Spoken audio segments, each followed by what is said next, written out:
Hello, my name is Stephen Pratt, and I love America. My desire is to share a series of video segments that cover the great principles of American liberty. Our written Constitution is a legally binding contract. To help understand this principle, let's use this simple contract one can purchase at the office supply store. This is a contract between two families to lease a house. It has a preamble. This is a legally binding contract. If not understood, seek competent advice. Following the preamble, it has the parties to the contract. In this case, it's two families. Then comes the agreement. Sometimes we call this the fine print, followed by the date and the signatures. This makes up a legally binding contract, and as in the preamble, if not understood, seek competent advice. Is the preamble an essential part of this contract? The answer is no. It does not need to be there. It has no relevance whatever to the legally binding portions of the contract. Multiple choice question. What kind of a contract is this lease agreement? For example, if the homeowners owned vast acreages of land and are renowned aristocratic citizens, would that make the contract an aristocratic contract? Clearly, the answer is no. What if the homeowners had royal blood and they were making the contract? Would this make it a monarchic contract? And again, the answer is no. Oh, but what if the homeowners called their whole family together and by secret ballot they determined to accept the contract? Would this make it a democratic contract? Again, the answer is no. None of the above. Notice the fine print. In the fine print we see it says, no pets. What is the meaning of this? No pets. Now this raises a serious question. What are the implied powers coming from the phrase, no pets? No pets. If you're a liberal, no pets means that no home is complete without pets. Hence, no pets means that all pets are allowed. If you're a conservative, no pets means that no pets are allowed without proper licensing and shots, and certainly does not include gerbils, lizards, and snakes. The implied powers of the no pet debate rages on. How many free veterinary services should be provided? What kind of prescription drug programs should be made available? And don't forget the vital importance of no pet left behind. Where should Fannie and Freddie provide low-interest mortgages for dog houses? And how much should we provide for bailout programs when the cat houses come crashing down? If Thomas Jefferson were here today, how would he define no pets? Let us not make it a blank paper by construction. No pets means no pets.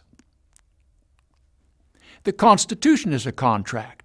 The Constitution has a preamble. It has the parties to the contract, each state named independent of the others. From then on, it refers to the parties in the plural using the word states. It has an agreement, followed by a date, followed by the signatures. Now, there is a difference here. The signatures in this case do not give the Constitution its life. And this Constitution is the definition of the word republic. When we say the Pledge of Allegiance, we pledge "and to the republic for which it stands." The Declaration, together with the Constitution, and of course the Bill of Rights, which is part of that document, are more than 6,000 words which define the American Republic. Multiple choice question. What kind of a contract is our Constitution? Aristocratic contract? Monarchical contract? Democratic contract? Or none of the above? I submit for your consideration the most accurate answer is none of the above. Dennis Farnsworth, professor of political science at Utah Valley University, was quoted in the newspaper of April the 11th, 2010 as having explained, monarchy, aristocracy, and democracy are each types of republics. The United States began as an aristocratic republic. During the days of Andrew Jackson, the aristocratic republic transformed itself into a democratic republic, which is what the United States remains to this day. I ask this question, transformed itself? Did the meaning of the words of the contract change during the days of Andrew Jackson? No. What kind of a republic do our founding documents define using more than 6,000 carefully selected words? The best answer, in my opinion, is American Republic. And when we pledge allegiance to the flag, we shorten it just down to that one word, and to the republic for which it stands. How the Constitution developed. Deliberation at a convention of states. Verbal agreement. Following verbal agreement, a written contract. Someone needed to write it down.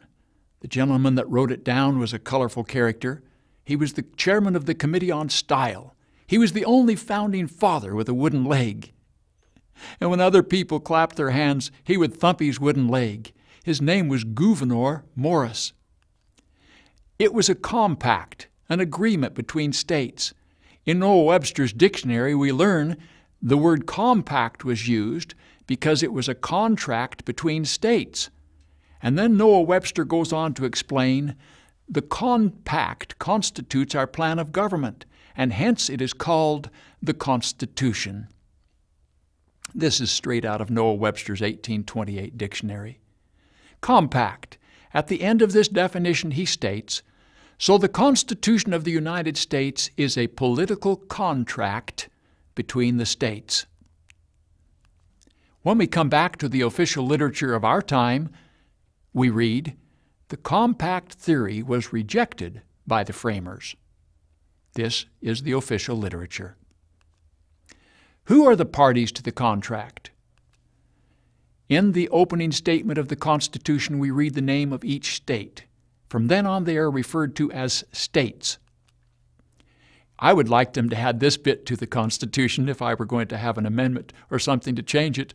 This is a legally binding contract. If not understood, seek competent advice.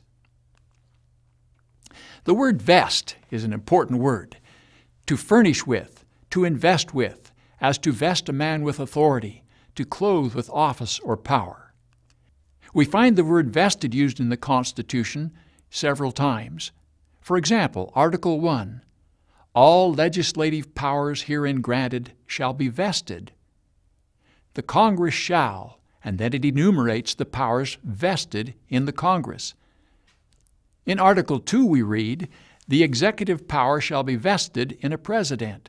The president shall, and then it enumerates the vested powers of the president. Article 3, the judicial power shall be vested in courts, with such exceptions and under such regulations as the Congress shall make. Vested powers are the same as delegated powers and are quite different from ceded powers. There are no ceded powers in the Constitution, not one. In questions of power, then, let no more be said of confidence in man, but bind him down from mischief by the chains of the Constitution. Or Thomas Jefferson could have said, bind him down from mischief by the chains of the contract. In summary, then, our written Constitution is a legally binding contract. And because it was a contract between states, it's called a compact. And because the compact constitutes our plan of government, it's called our Constitution. If a nation expects to be ignorant and free, they expect what never was and never will be. Many trusted and loved people have come to the recognition that we must know and understand the principles of liberty if we expect to maintain them. We have presented some concepts about the unknown American Republic. Unknown because most Americans do not understand the word republic when they pledge allegiance to the flag.